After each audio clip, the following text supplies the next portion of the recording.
This episode of In the Channel is brought to you by HPE Discover 2026. Check out our full coverage of the event on channelbuzz.ca. You'll find our HPE Discover 2026 News Hub on the menu bar at the top of the page. Hello and welcome to In the Channel from channelbuzz.ca, bringing news and information to the Canadian IT channel community for the last 16 years. I'm Robert Dutt, editor channelbuzz.ca, and your host for the show. Today my guest is Brad Shapiro, Senior Vice President and Chief Sales Officer of HPE Financial Services, the captive financing arm of HPE. Brad's responsible for the global partner-facing financing strategy and programs that help resellers and MSPs close bigger deals and get paid faster. We sat down at HPE Discover last week to talk about the new partner portal enhancements HPEFS rolled out at Partner Growth Summit, the thinking behind the company's aggressive credit expansion, and how IT asset disposition fits into the overall AI infrastructure refresh wave that's starting to hit customer budgets. Let's get right into it. My chat with Brad Shapiro.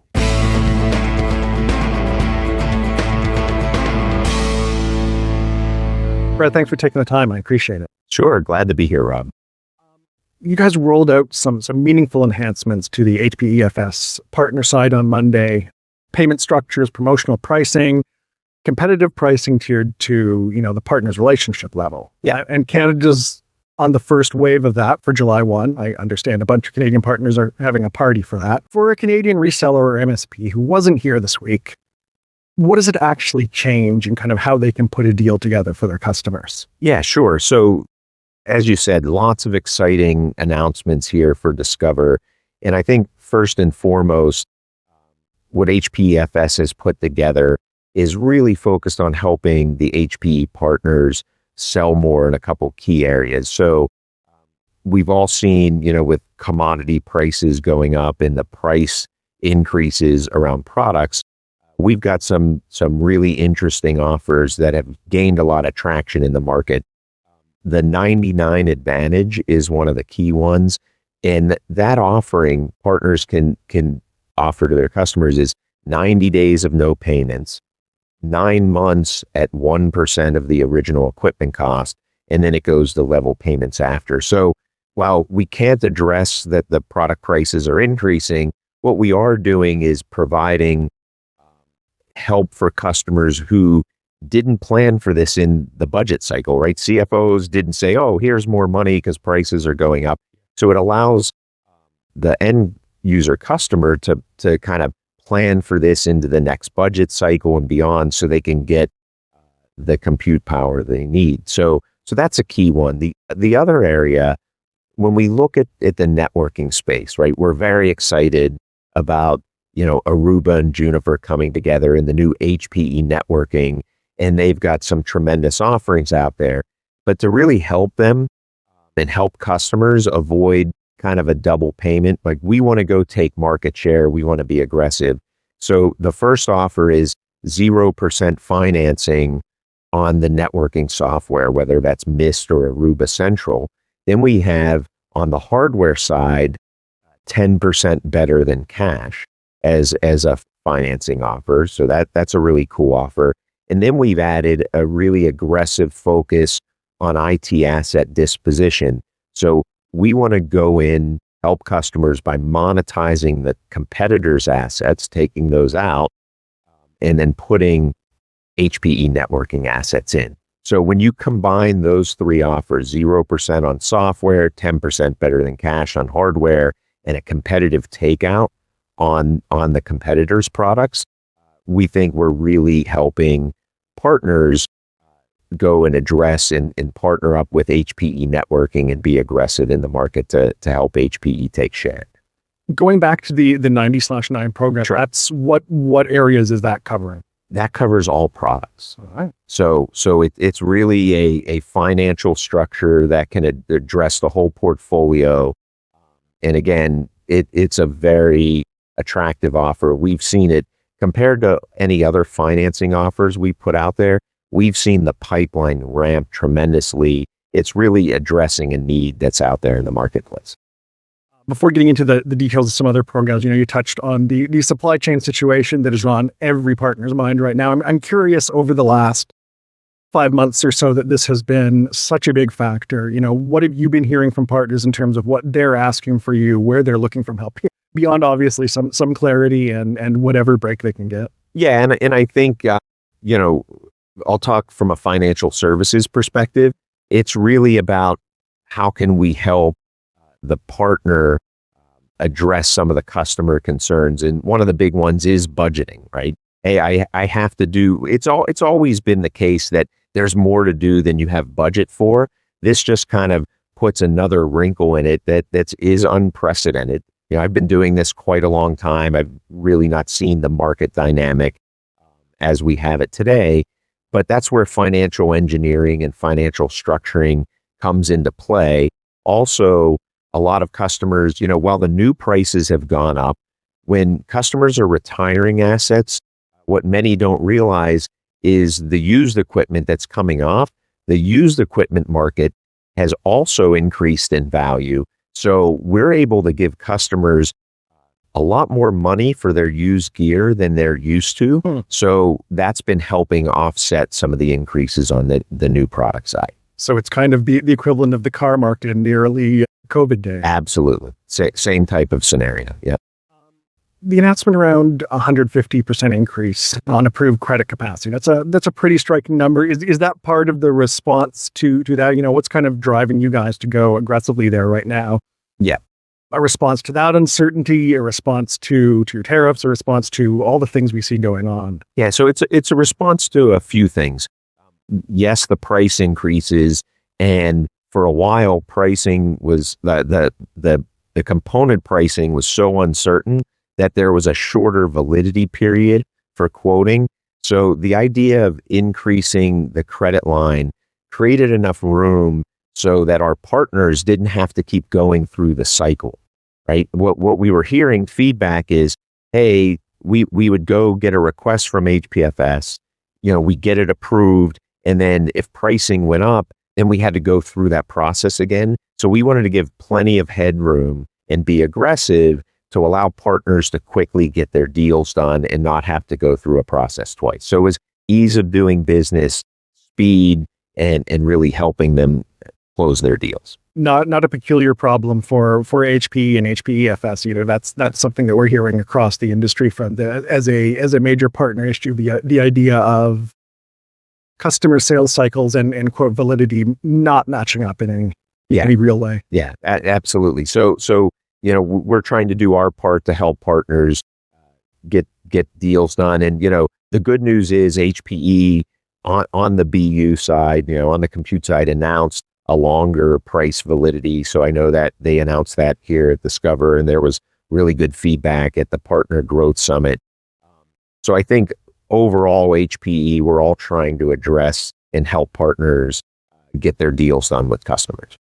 The 0% software financing tied to VM migration is an interesting one. It feels like you're trying to smooth that painful transition for folks who are on a platform and looking to move somewhere new.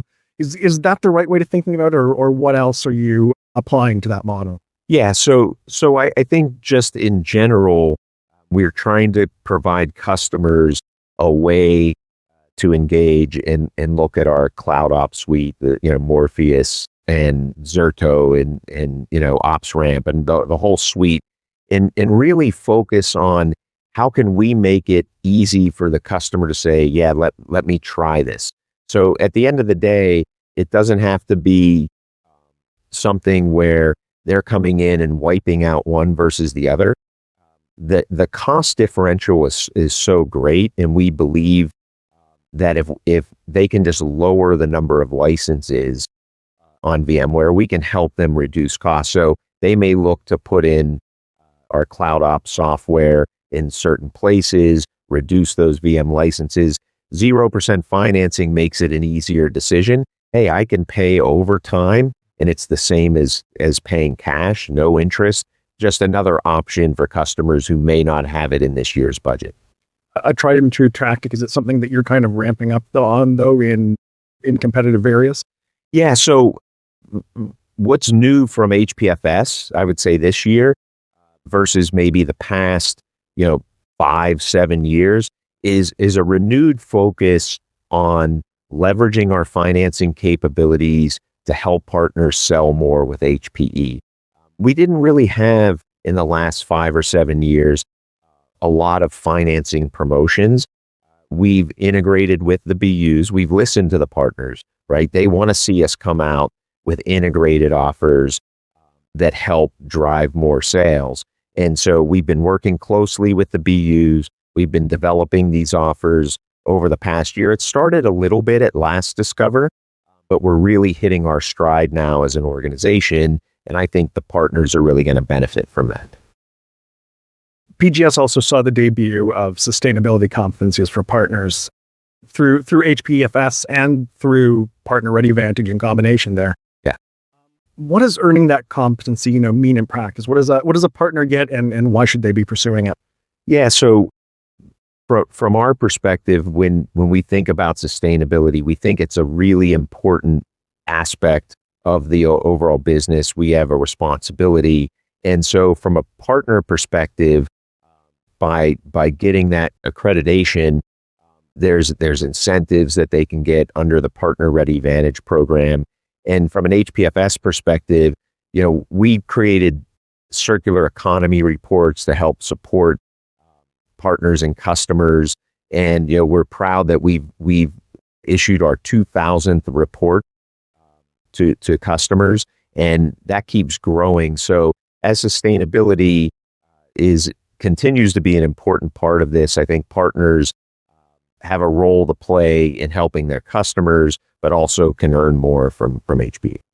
What are you hearing from partners around the idea of sustainability as part of the quoting and solution offering process? It's just something that I feel like I'm hearing more of from Canadian partners in particular because of a series of regulations and requirements and in some public sector spaces, the way it's being weighted. From my perspective, and I have a global role, so in certain geographies around the world, it's very, very important, and it varies across geographies, but it's everywhere you look, it's a growing trend in terms of importance.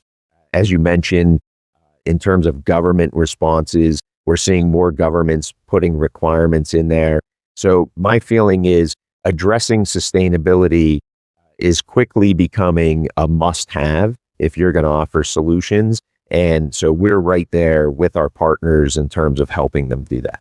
It also connects to, and this is something that we touched on a little bit earlier on, the idea that every customer upgrading their network and compute stack to something that's more capable of AI has that corresponding pile of displaced gear that they got to do something with. Yeah. I guess, how significant do you see the ITAD opportunity in this refresh wave in the near future, and how do you help partners get in front of that? Yeah. So again, I think there's a significant opportunity, and I think HPE networking is really well positioned in that AI space.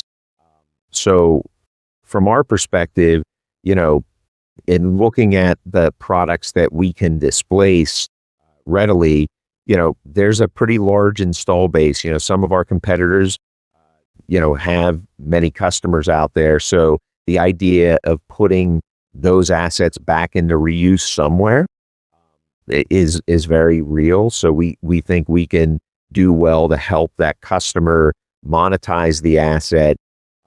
We can also put that back into reuse, which is good for the environment.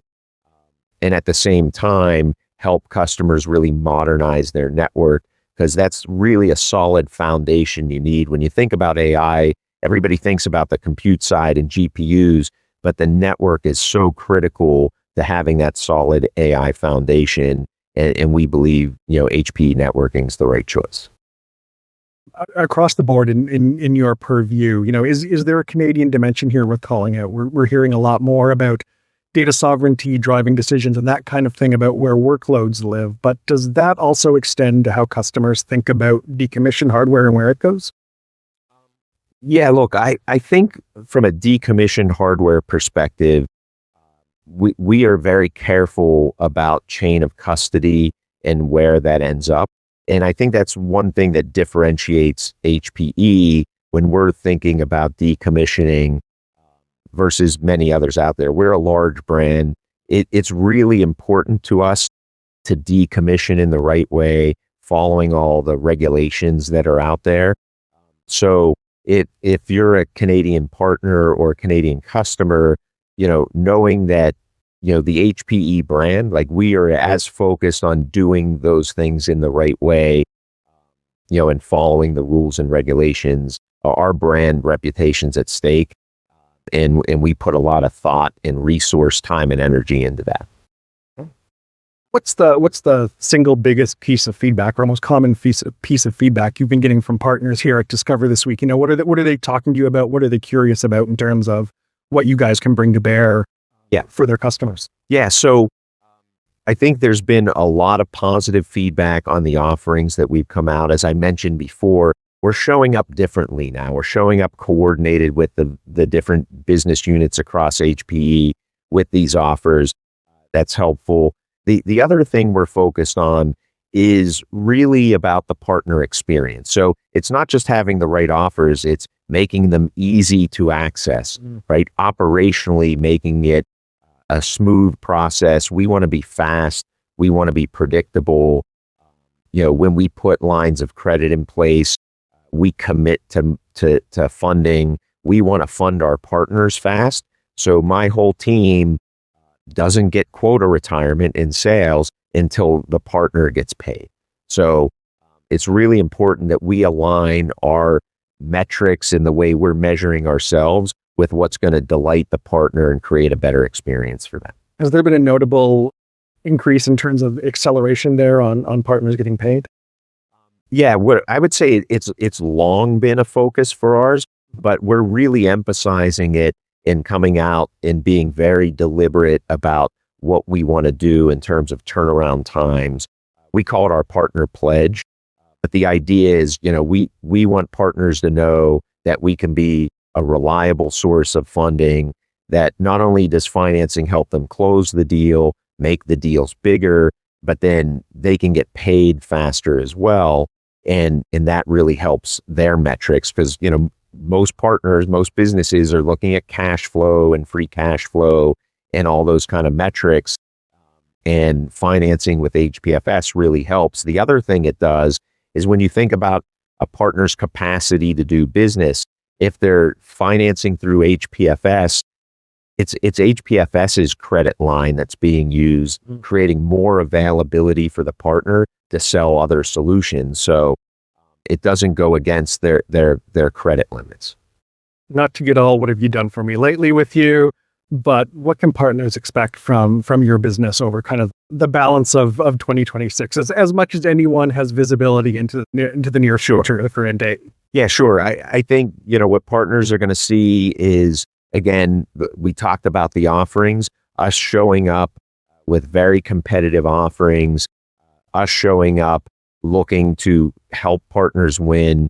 And again, helping partners, we want partners to think about, okay, there are these financing capabilities and I want to leverage those. How do we grow the HPE business? The HPE business for our partners should be a growth engine for them, a profitable growth engine.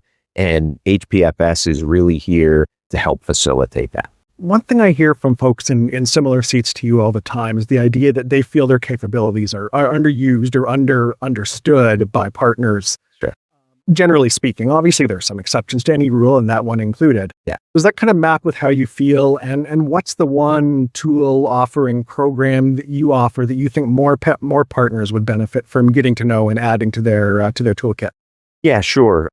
I think Phil Mottram said it. He said HPFS is one of our best kept secrets. So yeah, I think generally we feel like we can do a better job. But I would say, like, even coming to this Discover, and I've been to many, many, many Discovers, HPFS is showing up because the marketing team has just done a fantastic job of integrating not only HPFS, but kind of the whole value proposition, focusing around IT economics.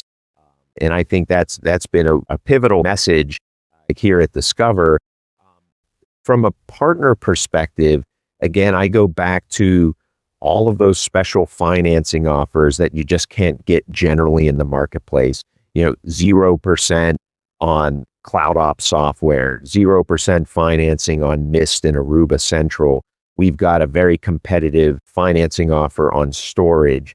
We talked about earlier the networking offerings that we have. So across the portfolio, there are these offerings that you can only get from HPE and HPFS. Or a MSP or reseller who hasn't thought much about asset disposition as part of their services offering, but is thinking, okay, well, maybe this is something I need to get into. What's the entry point? Is it something they engage you directly on, or they kind of have to build their practice first and then bring you into the picture?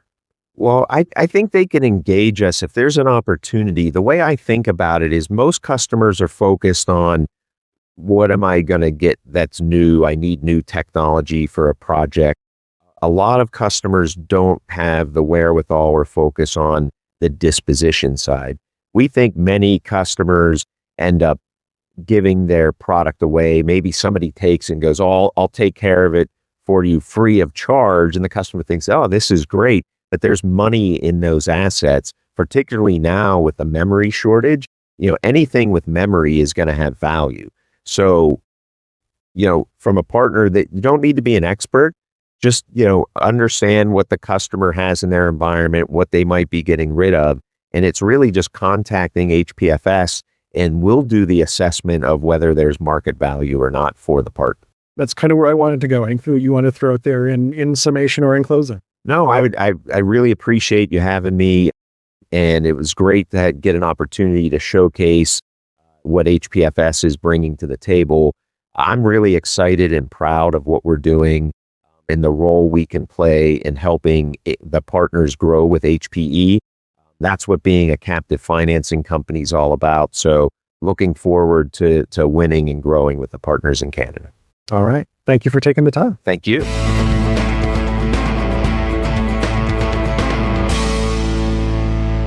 There you have it, Brad Shapiro from HPE Financial Services. I'd like to thank Brad for his time, and I'd like to thank you for listening to the podcast. If you found a conversation useful, the best way to support this show is to subscribe on Apple Podcasts, Spotify, YouTube, wherever you get your podcasts, and leave us a rating or review if you're so inclined. My takeaway from the conversation, HPEFS is making a deliberate shift away from being a passive financing option to an active weapon in the competitive arsenal. The 90/9 advantage, the networking offer stack, and especially that partner pledge about quota retirement tied to partner payment speed, those are signals that HPE is serious about removing friction from channel economics. For Canadian partners, the July 1 portal rollout and the emphasis on chain of custody for ITAD are worth getting familiar with. Until next time, I'm Robert Dutt for channelbuzz.ca, and I'll see you, channel.